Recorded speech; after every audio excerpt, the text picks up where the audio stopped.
अल्लाह रब्बुल इज़्ज़त की पाक और बाबरकत नाम से शुरू जो बड़ा मेहरबान और निहायत ही रहम करने वाला है। मुअज़्ज़ज़ नाज़रीन, वक्त और समझ एक साथ नहीं आते। जब वक्त होता है तो समझ नहीं आती, और जब समझ आती है तो वक्त नहीं होता। आपके बेहतरीन दोस्त वो हैं जो आपकी आवाज़ से आपकी खुशी और गम का अंदाज़ा लगा सकते हैं। औरत मोहब्बत नहीं करती, वो सिर्फ मोहब्बत करवाती है। उसे चाहे जाने का जुनून होता है।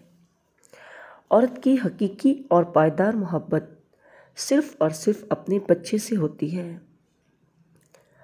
सबसे बड़ी कुव्वत बर्दाश्त है।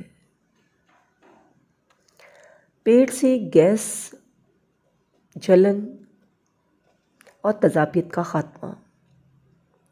सौंफ 10 ग्राम, ज़ीरा सफ़ेद 10 ग्राम, मेथी दाना 10 ग्राम, दालचीनी 5 ग्राम, खुश्क पुदीना 10 ग्राम और नमक 1 चम्मच।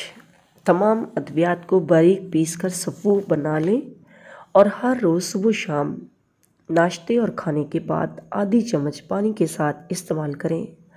इंशाअल्लाह चंद बार के ही इस्तेमाल से ही मैदे की तजाबियत, पेट की गैस और उभारा और जलन से निजात मिल जाएगी। अगर ज़ुकाम हो गया हो तो देखते हुए कोयलों पर थोड़ी सी चीनी डालकर उसका धुआं सूंघें, ज़ुकाम ख़त्म हो जाएगा। दांतों को मोतियों जैसा सफ़ेद और चमकदार बनाने के लिए स्ट्रॉबेरी का कटा हुआ टुकड़ा लेकर दांतों पर मलें, दांत मोतियों की तरह चमक उठेंगे। एक अनार के छिलकों को सीधे तवे पर बारीक पीस लें और चुटकी भर असली शहद मिलाकर खाएं। ख़तरनाक खांसी में आराम आ जाएगा। 3 मरतबा इस्तेमाल करें और आधे घंटे तक पानी बिल्कुल इस्तेमाल ना करें। बच्चों को खांसी आ रही हो तो 1 चमचे में शहद लें और थोड़ा सा नमक डालकर हल्की आंच पर रख दें। जब शहद फट जाए तो कपड़े से छानकर शहद का पानी पिलाएं, खांसी से आराम आ जाएगा। अगर किसी डिश को बनाने के दौरान उसमें बटर मिल्क डालना हो और बटर मिल्क मौजूद ना हो तो बटर मिल्क की जगह उसमें दूध और नींबू का रस डाल दें, जायका तब्दील नहीं होगा। पुरानी डबल रोटी को ना फेंकें बल्कि इसे सुखा लें, फिर इसे फूड प्रोसेसर में डालकर इसका चूरा बना लें। यह आपका बेहतरीन ब्रेड क्रम्स तैयार है। किसी भी चीज़ को तलने से कबल इसमें कोट करें और तल लें।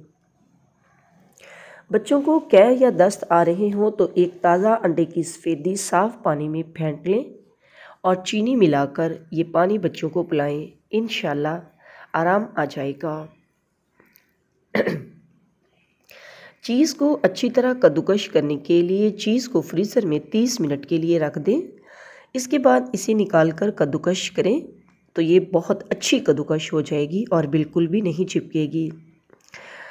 मसालों को रोशनी और सूरज की तपश से दूर रखें। अमूमन जो मसाले रोशनी में या चूल्हे के करीब रखे हों उनकी खुशबू मुतासर हो जाती है।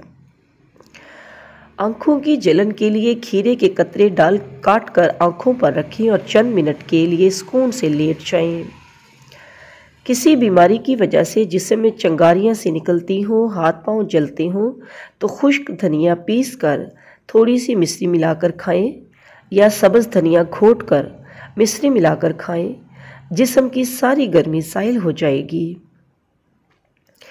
किचन में काम के दौरान छुरी से उंगली पे कट लग जाए तो शहद को मलमल के कपड़े पर लगाकर ज़ख्म पर रख दें। इंशाअल्लाह ताला ज़ख्म बिल्कुल ठीक हो जाएगा। आलू और प्याज कभी इकट्ठे ना रखें क्योंकि इस तरह रखने से आलू जल्दी ख़राब हो जाते हैं। जिस्म पर सफ़ेद धब्बे नमूदार हों तो मेथी का साग खाना चाहिए। इससे गैंठिया के मर्ज़ में भी फ़ायदा होता है। ये साग लकवा और फालज के मरीज़ों के लिए भी मुफीद है। डीप फ्राई की हुई ग़ज़ाएँ सेहत के लिए नुकसानदेह होती हैं, लिहाजा समोसों को फ्राई करने के बजाय बेक करें और कच्चे समोसों को फ्रिज में रख दें। जब ज़रूरत हो तो 2 घंटे पहले निकाल लें, फिर ओवन में कम दर्जा हरारत पर बेक कर लें। किसी भी कच्चे फल को पकाने के लिए उसे अखबार में लपेटकर 2-3 दिन के लिए किसी गर्म जगह पर रख दें। फल पककर तैयार हो जाएगा। खस्ता व मज़ेदार पॉपकॉर्न बनाने के लिए हमेशा मकई के दानों को फ्रीज़र में रखें और जब पॉपकॉर्न बनाने हों उसी वक्त निकालें और फौरी बना लें।